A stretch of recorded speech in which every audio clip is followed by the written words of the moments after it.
Баршаңызға сәлем достар. Бүгін біз осындай керемет болып шығатын булочка жасайтын боламыз.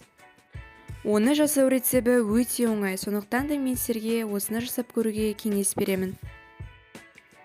Ең алдымен шұңқыр ыдысымызды алып, оған жылы сүтімізді құямыз. Сүт қатты ыстық болмауы тиіс. Сөйтіп, оған 2 ас қасық қант салып араластырамыз.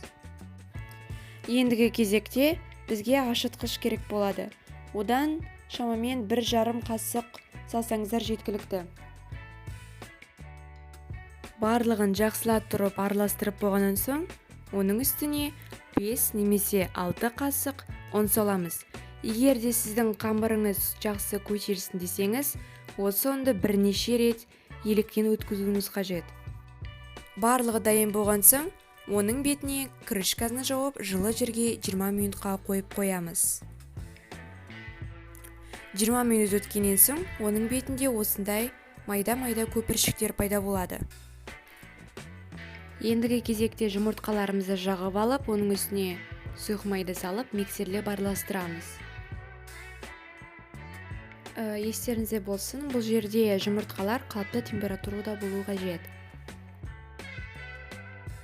Жұмыртқамызды салып болғаннан соң, 1 ас қасық қант пен шымшым тұзды салатын боламыз. Барлығын бірге миксерлеп араластырып шығамыз. Содан соң, електен міндетті түрде өткізілген ұнымызды алып, ақырындап салып шығамыз. Сонда жаңағы қамыр өзінің формасын әдемі етіп, жұмсақ болып шығады. Ұнды біртіндеп сала отыра, жұмсақ қамыр елеп шығарамыз.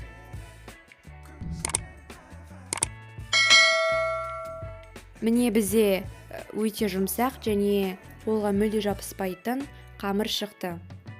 Оны 2-3 минут елеп, майланған шұңқыр ыдысқа саламыз. Сонда жаңағы ыдыстың асы жабыс қалмайды.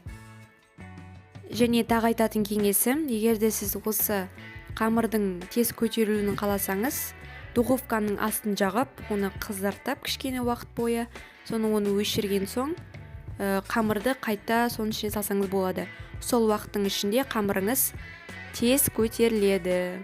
Міне өздеріңіз көріп тұрғандай, қамырым үлпілдеп болып жақсы көтерілген.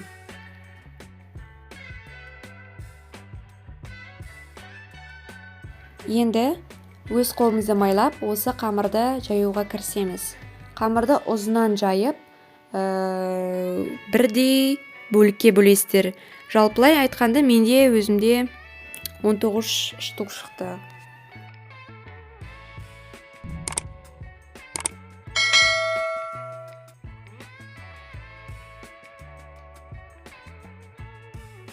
Видеода көрсетілгендей, қамырымызды жайып, оның үстіне сары майды жағамызда, орташа мөлшерде қантымызды себеміз.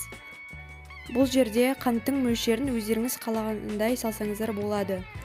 Тағайтарым, булочкаларды духовкаға салмас бұрын, оларды 10-15 минутта көтерілуін күту керек. Міне видеода көрсетілгенде сіздерде осындай керемет булочкалар шығуы тиіс. Оларды жұмыртқаның сарысымен жағып шығамыз. Сөйтіп барып, духовканы 180 градустан 200 градусқа дейін 20-25 минутта пісіреміз.